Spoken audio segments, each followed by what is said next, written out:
ପାତ୍ରପୁର ତଳ ବସଷ୍ଟାଣ୍ଡରେ ବେଆଇନ ପାର୍କିଂ ବଢୁଛି ଟ୍ରାଫିକ୍ ସମସ୍ୟା ନିରବଦ୍ରଷ୍ଟା ସାଜିଛି ଜରଡ଼ା ପୋଲିସ। ବ୍ରହ୍ମପୁର ପୋଲିସ ଜିଲ୍ଲା ଜରଡ଼ା ଥାନା ଏଲାକାରେ ଥିବା ପାତ୍ରପୁର ତଳ ବସଷ୍ଟାଣ୍ଡ ମୁଖ୍ୟ ରାସ୍ତାରେ ବେଆଇନ ଯାନବାହନ ପାର୍କିଂ ଯୋଗୁଁ ବିଭିନ୍ନ ସମୟରେ ଟ୍ରାଫିକ୍ ସମସ୍ୟା ସୃଷ୍ଟି କରୁଥିବା ବେଳେ ସାଧାରଣ ଜନତାଙ୍କ ଯାତାୟାତ ଗୁରୁତର ଭାବେ ପ୍ରଭାବିତ ହେଉଛି। ରାସ୍ତା କଡ଼ରେ ବେଆଇନ ଭାବରେ 4 ଚକିଆ 2 ଚକିଆ ଯାନ ଓ ବଡ଼ ବଡ଼ ଟ୍ରକ୍ ରଖାଯାଉଥିବାରୁ ଯାନବାହନ ଚଳାଚଳରେ ବାଧା ସୃଷ୍ଟି ହେଉଛି। ଦୀର୍ଘଦିନ ହେବ ଏଭଳି ଭାବେ ବେଆଇନ ପାର୍କିଂ କାରଣରୁ ବିଭିନ୍ନ ସମୟରେ ଦୁର୍ଘଟଣାର ଆଶଙ୍କା ମଧ୍ୟ ବଢୁଛି। ସମସ୍ୟାକୁ ନେଇ ଜରଡ଼ା ପୋଲିସ କିମ୍ବା ସ୍ଥାନୀୟ ପ୍ରଶାସନ ପକ୍ଷରୁ କୌଣସି ଗୁରୁତ୍ୱ ଦେଉନଥିବା ଅଭିଯୋଗ ହୋଇଛି। ସୂଚନା ଅନୁସାରେ ବର୍ତ୍ତମାନ 10ମ ଶ୍ରେଣୀ ଓ ଦ୍ୱାଦଶ ଶ୍ରେଣୀ ପରୀକ୍ଷା ଚାଲିଥିବା ବେଳେ ଆଜି ପାତ୍ରପୁର ତଳ ବସଷ୍ଟାଣ୍ଡଠାରେ ପ୍ରବଳ ଭିଡ଼ ପରିଲକ୍ଷିତ ହୋଇଥିଲା। ଏଥିସହିତ ବର୍ତ୍ତମାନ ବିବାହ ଭୋଜିର ଋତୁ ଚାଲିଥିବା ଯୋଗୁଁ ବୁଧବାର ଅଧିକ ମାତ୍ରାରେ ଟ୍ରାଫିକ୍ ସମସ୍ୟା ସୃଷ୍ଟି ହୋଇଛି।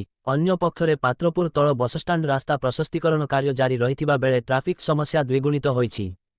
ଚିକିଟି, କେଲୁଆ, ପାତ୍ରପୁର, ସାମନ୍ତିଆପଲ୍ଲୀ, ବାଦପୁର, ଜରଡ଼ା, ସାମନ୍ତରାପୁର ଓ ତୁମ୍ଭାଗଡ଼ ଦେଇ ମହେନ୍ଦ୍ରଗିରି ପର୍ଯ୍ୟଟନ ସ୍ଥଳୀକୁ ସଂଯୋଗ କରୁଥିବା ପୂର୍ତ୍ତ ବିଭାଗ ରାସ୍ତାରେ ପ୍ରତ୍ୟେକ ଦିନ ଟ୍ରାଫିକ୍ ସମସ୍ୟା ସୃଷ୍ଟି ହେଉଥିବା ବେଳେ ମୁଖ୍ୟ ରାସ୍ତା କଡ଼ରେ ବେଆଇନ ପାର୍କିଂ ଯୋଗୁଁ ବିଭିନ୍ନ ସମୟରେ ଛୋଟମୋଟ ସଡ଼କ ଦୁର୍ଘଟଣା ଘଟି ଧନଜୀବନ ନଷ୍ଟ ହେଉଥିବା ସତ୍ତ୍ୱେ ଜରଡ଼ା ପୋଲିସ ସବୁ ଜାଣିଶୁଣି କିଛି ନଜାଣିଲା ପରି ଚୁପ ବସିଛନ୍ତି।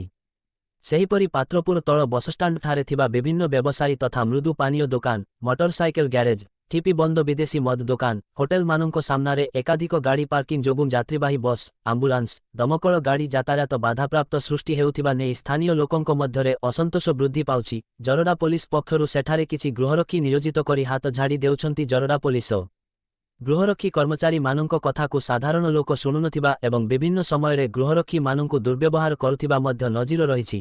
ତେଣୁ ଜିଲ୍ଲା ପ୍ରଶାସନ ଓ ଜରଡ଼ା ପୋଲିସ ଏଥିପ୍ରତି ଦୃଷ୍ଟି ଦେଇ ମୁଖ୍ୟ ରାସ୍ତାମାନଙ୍କରେ ବେଆଇନ ପାର୍କିଂ କରୁଥିବା ଗାଡ଼ି ଚାଳକଙ୍କ ସହିତ ପରୋକ୍ଷରେ ବେଆଇନ ପାର୍କିଂ ସୃଷ୍ଟି କରୁଥିବା ବ୍ୟବସାୟୀମାନଙ୍କ ଉପରେ କଡ଼ା କାର୍ଯ୍ୟାନୁଷ୍ଠାନ ଗ୍ରହଣ କରିବା ପାଇଁ ସ୍ଥାନୀୟ ବୁଦ୍ଧିଜୀବୀ ମହଲରେ ଦାବି ହେଉଛି।